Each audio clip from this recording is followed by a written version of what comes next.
we have a very special guest. Please welcome the one and only Piers Morgan. Brett Lee said, "You reckon you could do any better, mate?" I went, "Yeah, I do actually." He smashed the ball lightning speed, and it was straight into my wrist, and I thought he'd broken it. But I thought I can't show any pain, so I had to just say, "Go on."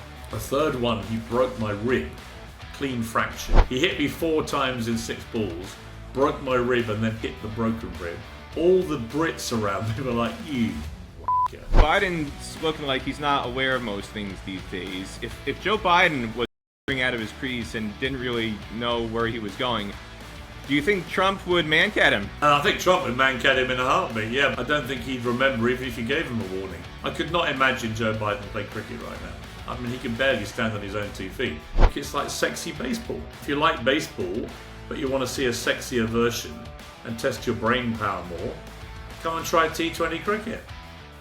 Hello and welcome to another exciting episode of US Cricket Daily, your go-to podcast for all things Major League Cricket. I'm Peter Della Penna, and today's episode we're going to take a detour from talking about the previous day's play in MLC to welcome a very special guest who's going to not only talk about his thoughts on Major League Cricket, but about all of his experiences over the course of his life in regards to cricket.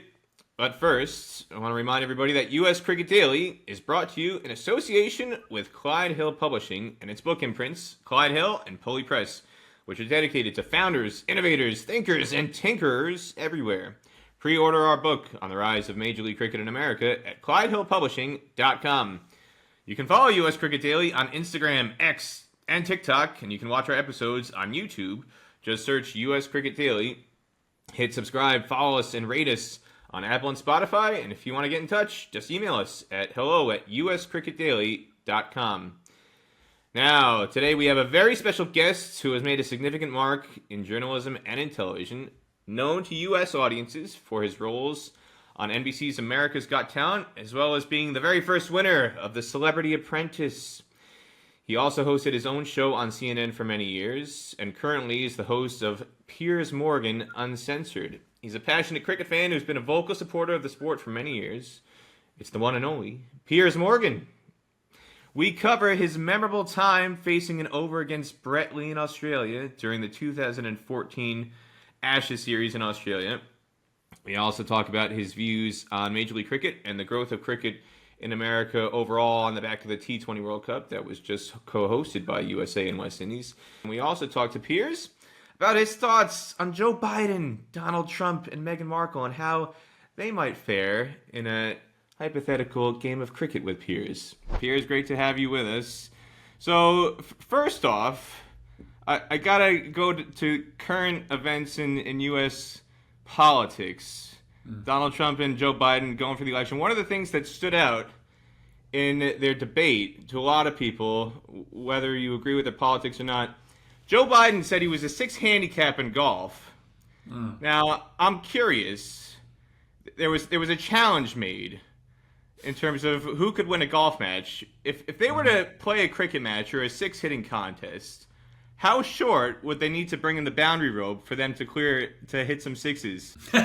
Well, I think Trump would be okay. I've watched him play golf. He can hit it. He can hit it a fair old distance. I think for Biden, you basically have to have the boundary rope probably around the square, or possibly even the wicket. I mean, I just think the idea he's ever been a 6 handicapper is about as likely as me being the Archbishop of Canterbury here in the UK, and I don't seem to be wearing any Archbishop robes. In terms of your love of cricket, you've grown up in England, obviously you've played it growing up. What are your earliest memories of cricket? Well, I was a cricket fanatic from when I was a kid, so I went to a private school here, a fee-paying school for the first 7 years of my life. Then I went to a state school, so a non-fee-paying school. But when I was at the private school, I actually ended up being selected for the England Prep Schools 11, which is the highest level I ever got to at cricket. So I was a 12-year-old fast bowler and, one of the best schoolboy players in the country. That was back in the kind of late 70s. And I was, my whole dream, my whole ambition was to play cricket for England. And then sadly, wine, women and song, probably in that order, got in the way. And I just became a journeyman English league cricketer, albeit with ferocious competition in the East Sussex League. So I had a great time as a player. I've had a great time as a fan. I'll be at Lord's Cricket Ground this week in residence for 3 days at least, watching the great Jimmy Addison's final Test match against the West Indies. And yeah, it's been part of my life for, nearly 60. So really, from the first time I could hold a bat, 6, 7, 8, I've been a cricket nutcase. You mentioned you're going to be at Jimmy Anderson's final Test match this week. How much cricket do you get to watch, whether in person or television, considering how busy your career is? Well, the Ashes I will watch pretty much every ball bowled of every Test match, and my team know that my whole schedule has to be put around the Ashes matches, and I try and get to as many of the games as I can. I actually went to the Ashes in Australia a few years ago. A fantastic experience. So to me, the Ashes remains the absolute pinnacle of cricket, and as an Englishman, obviously, I am always desperate for us to get one over the old enemy. And we just had an incredible series, obviously, against them last year. So I love the Ashes, but I'll also go to every Lord's Test match every year, at least for one day, normally 2. And they often have 2 Test matches, so I'll go to both of those. In the summer, I'll go to the Oval, and I try and get to one of the other grounds like Headingley or Trent Bridge or Old Trafford, because they are all magical places and steeped, of course, in great history. And I've been to the West Indies a lot watching cricket there. Never been to India, which is a massive failing of mine. So I've never seen a Test match in India. I'd love to watch that. But yeah, if there are Test matches in England, you can normally see me popping up with a nice bottle of something expensive and red for the afternoon session. You said you went out to the Ashes a few years ago. Back in 2013, 2014, you had a famous or infamous experience, depending on which side of the fence you sit on. You were giving the English guys a very hard time because they were suffering against Mitchell Johnson. The series was over by the time they got to the MCG for the Boxing Day test. Brett Lee decided to see if you wanted to put your money where your mouth is and challenge you to face an over from him to see if you could do any better than the English guys were failing against Australia in that series. And you agreed to it. You said, yeah, I'll take you on. And then you might have started to regret that after the first or second ball. So I'm curious, if you think back to it, yeah, what was going through your mind leading up to that first ball and the second ball too? And then after the first and second ball, you get hit, and then the second ball he bounces you and you're flat on your back. What changed? What was going through your mind before the first 2 balls, and then after the first 2 balls, realizing you still had 4 more to go? Well, I was obviously giving it the big one on Twitter to all the England players who were basically, a lot of them were going home. Jonathan Trott had gone home. I think Graham Swan had gone home. They all seemed to be quitting. And I was like, what is the matter with you? I know we've lost the series, but for God's sake, show some balls out there. Which is, of course, very easy to say if you're not actually having to face Mitchell Johnson steaming in, bowling thunderbolt after thunderbolt in the cauldron of the MCG. So I challenged them, and then Brett Lee said, you reckon you could do any better, mate? I went, yeah, I do, actually. So he said, so if I get a net at the MCG, you'll face me for 6 balls. I was like, yes, of course I will. And then, of course, as it got nearer and nearer to the moment, I was like, what am I doing? I actually went to watch him bowl in the Big Bash in Melbourne a few days before, and he was bowling 153 kilometres an hour. I was like, what am I doing? This guy is one of the fastest assassins with a cricket ball in the history of world cricket. Probably top 3 of all time in terms of speed.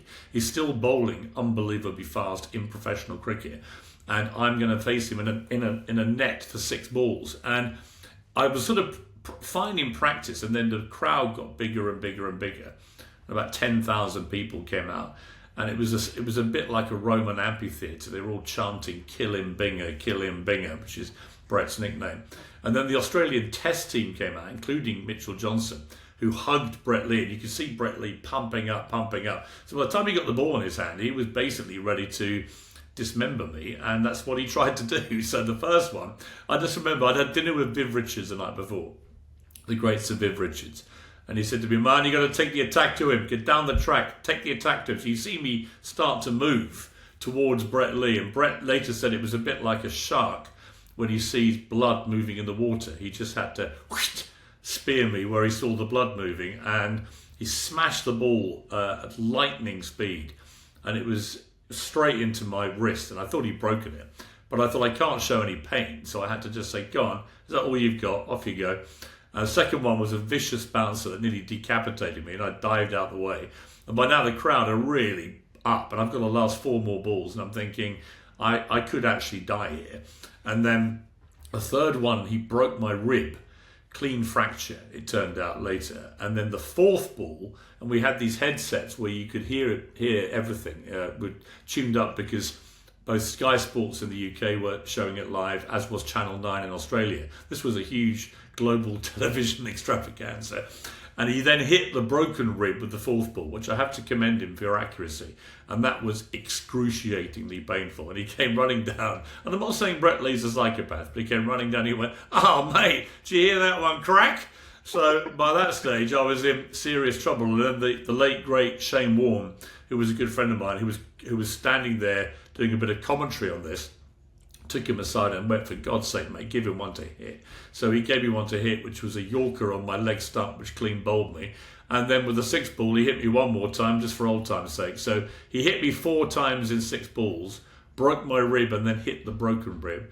And I remember 2 things afterwards. One, I went back into the MCG, which was the world record crowd that day, 93,000, highest ever for any test match. And all the Brits around me were like, "You wanker." And all the Australians stood up and gave me a round of applause and went, "At last, a bloody pommy with some guts around here." So I didn't buy a drink in Australia for the next 2 weeks. All the Aussies thought I was an absolute hero. My sons, once they realised I wasn't actually dead, thought it was hilarious. Viv Richards rang me and was furious because he said Brett had bowled a series of no balls. I went, "Viv, that was the least of my problems." And Kevin Peterson rang me laughing, saying the whole England team had watched it in the dressing room, cheering on Brett Lee. So, look, it was one of those things. I don't think it'll ever happen again because, very sadly, within a year or so, Philip Hughes, the Australian Test match cricketer, actually died in a match when he was hit around the back of his head. And I think from that moment on, there was a lot of outcry about what happened with me and Brett Lee. Richard Hadley, the great New Zealand player, said it was basically grievous bodily harm and he should never have done that, never accepted the challenge. But I was like, look, I was the one who accepted the challenge. And I have no regrets. It was an amazing experience. But to have someone that fast basically trying to hit you was a very, very disconcerting thing. And it made me realise that for all the years of league cricket I played, it's no preparation for facing a proper test match Australian fast bowler who wants to take out a pommy. You mentioned getting your ribs broken on the 3rd ball. Mark Nicholas, if you watch the clip, he comes down after the 3rd ball and says, "Mate, we've got the Australian team doctor here. Do you want to continue?" It was almost like a fight doctor stopping a fight and calling the ring doctor and saying, "Hey, his eyes closing up. Can he still go? Or do we need to call it the fight?" Did you give any thought to stopping, or did you think? Oh, I couldn't. I can't. I got to keep going. No, I couldn't give up because the whole point of the challenge was I'd said the England team had been a bunch of quitters, so I had to stick it out, which I was always going to do whatever happened. And yeah, look, it was pretty scary. I mean, there's no doubt. Someone bowling from where he was bowling, probably around 17 yards, pretty much as fast as he could bowl, having been timed previously at just under 100 miles an hour, it's not for the faint-hearted. But he gave me a great insight into elite professional sport and the difference between that and even quite good level club cricket, which I'd played for many years. There is no comparison. I mean, I didn't see any of them. Literally didn't see any of them. And well, that's because you turned your back for a couple of them. You weren't even looking. Forget if you had to look the right way, Piers. You turned away the whole time. It's all very well you giving it the big one. If you'd like me to get... Brett's over in London at the moment. If you want to come over and face the net from him, you let me know. I'll sort it out. I don't think any amateur in history has ever faced a bowler doing what Brett Lee did that day. So I find my place in the unique pantheon of England cricket. I'm comfortable with my place once I realised I was still alive. I'll tell you what was funny. I went to a doctor the next day to get myself patched up. And I walked into a clinic near the hotel. I've been recommended by the concierge. And then when I walked in, there were 2 doctors and 4 nurses, and they were all clapping when I walked in and went, "Mr. Morgan, we've been waiting for you." Because it's hard to imagine, but in Australia at the time, this was the biggest news story in the country. that the news bulletins were all leading on this, and all the newspapers had it on the front page with all my bruising and stuff. So it was very entertaining. Well, speaking of entertainment, the T20 World Cup was just co-hosted by USA and West Indies, and obviously Major League Cricket has now begun off the back of that. Curious for your thoughts on cricket in America and how it's progressing. What did you make of the T20 World Cup being hosted in the USA? First of all, the venues they used, you had the one in Texas that's obviously a cricket-specific stadium, but then the venue in New York that was a pop-up facility, Nassau County International Cricket Stadium, hosted 34,000 fans for India-Pakistan, but also, I think even more impressively, 31,000 fans for USA-India. That USA has never had a crowd like that. And then obviously what's going on with Major League Cricket. What do you make of all this? Yeah, listen, as someone I've got a house in LA, I go to America all the time. I'm going out in a couple of weeks for a month or so. I'm absolutely delighted. If you're a big cricket fan, there's not been a lot of cricket action in America in the 20 or so years I've been out there. I have played a couple of times in Los Angeles, and actually there is a thriving league there, predominantly India and Pakistani and Bangladeshi players, I think. But it was great to see the crowds, and actually the history is really interesting because America was one of the first places in the world to actually get big crowds to cricket matches, and it was only the Civil War actually which stopped the enthusiasm for cricket, because apparently it was just a lot easier for the soldiers when they were off duty to come up with a simpler version, which then became baseball, than it was to play cricket under the rules of cricket. So actually it was the Civil War, interestingly, which led to the conversion in America away from cricket, which was quite a popular sport for a while, and then move into baseball. And from that moment, cricket really disappeared.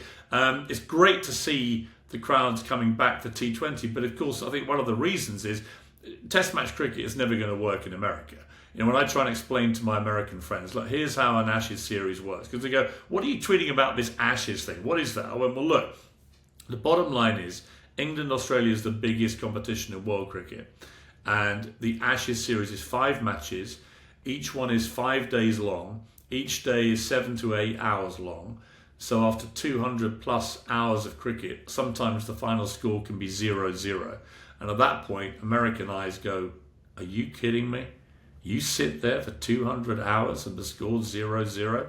So obviously you score a lot of runs, but the actual match score can be 0-0 after a 5-test series. And yet I could find that utterly enthralling. So I don't think we can ever sell test cricket to Americans, because the attention span of Americans with all the big American sports is much shorter. But T20 is right in that range of the length of a baseball match, of an NBA game, of ice hockey, of American football. In fact, it can be a shorter time scale than an NFL game. So I do think it's hit the sweet spot of the average American sports watcher's patience for sport. And that has been crucial, I think, in marketing and promoting cricket in America under the T20 format. So I'm actually quite excited. Americans I know who've watched a bit of a T20, they like the format much more than they ever would Test cricket. You mentioned some of the challenges that cricket faces in America, and one of them is the length of time and the duration to try and just get people to come out and get them interested. You've crossed paths with a number of interesting people in your time and some of your American television opportunities, whether it's Celebrity Apprentice or America's Got Talent. So I've got to ask you, in terms of what would you say to convince people to come out and watch cricket? If you had David Hasselhoff, one of your America's Got Talent co-hosts, who's got a Knight Riders connection. He was Knight Rider. You've got the LA Knight Riders in the MLC. Whether it's the Hoff or somebody like Vinny Pastore from The Sopranos. I'm a big Sopranos guy. Vinny, Big Pussy. What would it take to get Big Pussy to come out to watch a game of cricket? I think he would. He definitely wouldn't turn up if he knew I was going to be there. I think that I think that in the end it's all about the marketing. I think the sport itself, T20 cricket, is fast, it's furious, it can be very exciting. It's not dissimilar to a very lively baseball game. In fact, if anything, I'd say there's more action in a T20 match. There's more hitting. You see a range of different kinds of bowlers. In baseball, it tends to be, by comparison, reasonably one-dimensional. You don't get that massive difference between a spin bowler in cricket and a very fast bowler, one coming off a long run, one coming off a very short run. You don't get any of those kind of differences in baseball. So I think it offers a lot to people who like sport. My advice to them is just to watch a few of the games. It's not difficult to get into a T20 game. It's basically, I would say, cricket is baseball for people with brains. Well, in terms of people with brains, I got to go back to politics for a minute. So, your views on Mankads, I believe, are pretty well known. You're anti-Mankad, correct? Yeah. Yeah. Listen, I think you should always give a warning. If someone is deliberately leaving their crease by 2 or 3 yards, then fine. Give a warning. If they persist in doing it, that's on them. The thing I hate is a Mankad with no warning. And the Johnny Bairstow dismissal in the last Ashes series was not a Mankad, but it was a very similar version of a Mankad. And that to me just breaches the spirit of the game. I don't believe Ben Stokes would have ever allowed an England team to claim a wicket that way. It's just sneaky. When a player's not seeking to gain an advantage, as Bairstow clearly wasn't, then running him out like that, I think, was absolutely appalling. And I think with Mankad, if you don't give a warning, it's just if that happened in a village game in club cricket when I was playing league cricket, punches would be thrown. I just think it goes completely against the spirit of cricket. And what is the spirit of cricket? If you have to ask, then you don't know it, you don't feel it. It's not in your veins. And then people can go on about the rules of the game as much as they like, but the heroes of cricket, there's a brilliant clip of Chris Gale, the West Indies legend, who's one of my good friends, and he comes into bowl and he stops and he does a little funny jokey thing with his hands where he could have run him out, but he didn't, and the guy gets back and Chris Gale pats him on the shoulder and laughs. That's the spirit of cricket right there.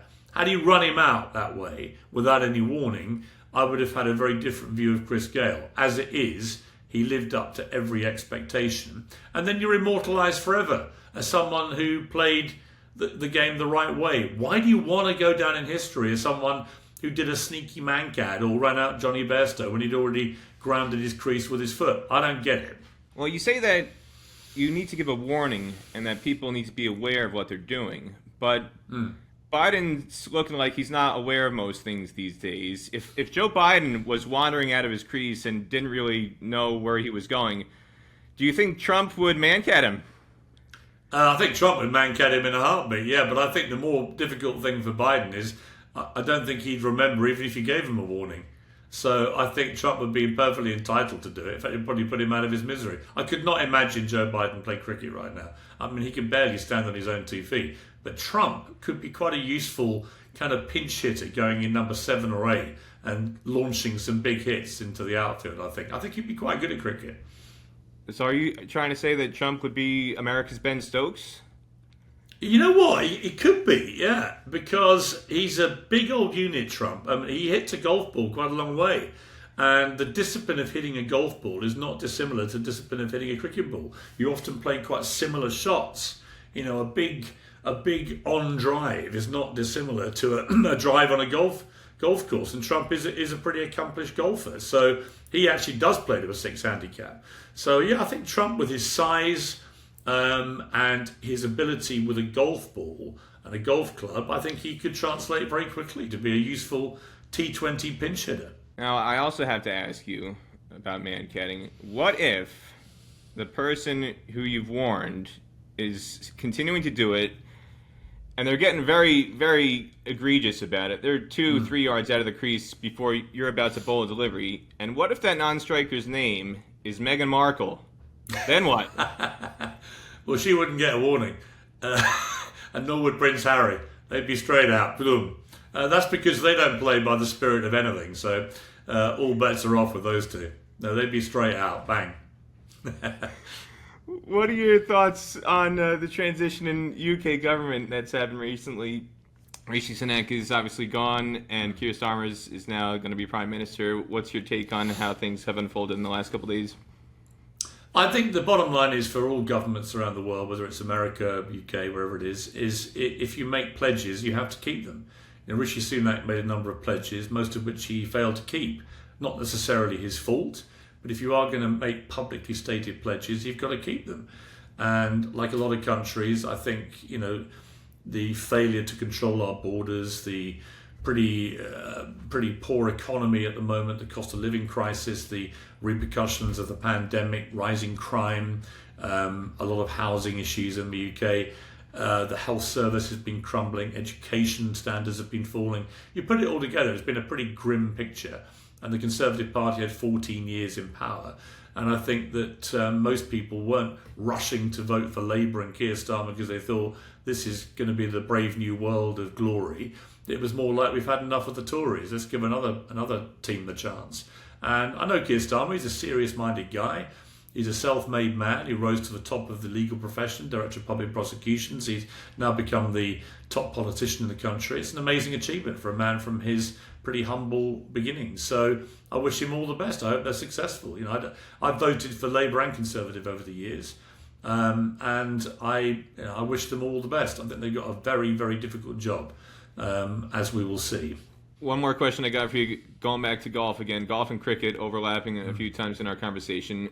If you were on a golf course, your dream foursome, who would the other three playing partners be? Tiger Woods, Donald Trump. Who would the third one be? Tiger Woods, Donald Trump. Well, you got to throw a cricketer in there. Come on. Okay, I'm thinking of the cricketer.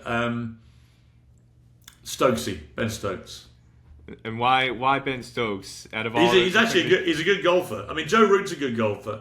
I've played in the same tournament as him. Stuart Broad's a good golfer. Jimmy Anderson is a good golfer. Lots of good golfers in that team. But I think me and Stokesy taking on Tiger and Trump. Now that, you could sell a lot of tickets on pay-per-view for that. I have no doubt about that. Anything else you want to say about cricket in America and where you see the future of the game going in the country over the next couple of years? Well, look, I think it's been a very exciting resurgence of interest in cricket. I think the format of T20 is definitely one that will appeal to a lot of Americans. And I think it's like sexy baseball. So if you like baseball, but you want to see a sexier version and test your brain power more, come and try T20 cricket. Well, Robin Williams once famously called cricket baseball and Valium, but he never got to see T20 cricket. So you're making a really good sales pitch here, Piers. Yeah. Calling it sexy baseball. I like it. I would call it baseball on speed. No, T20. There you have it. Piers Morgan, thank you so much for coming on US Cricket Daily. All the best. Nice to talk to you, Peter. Take care.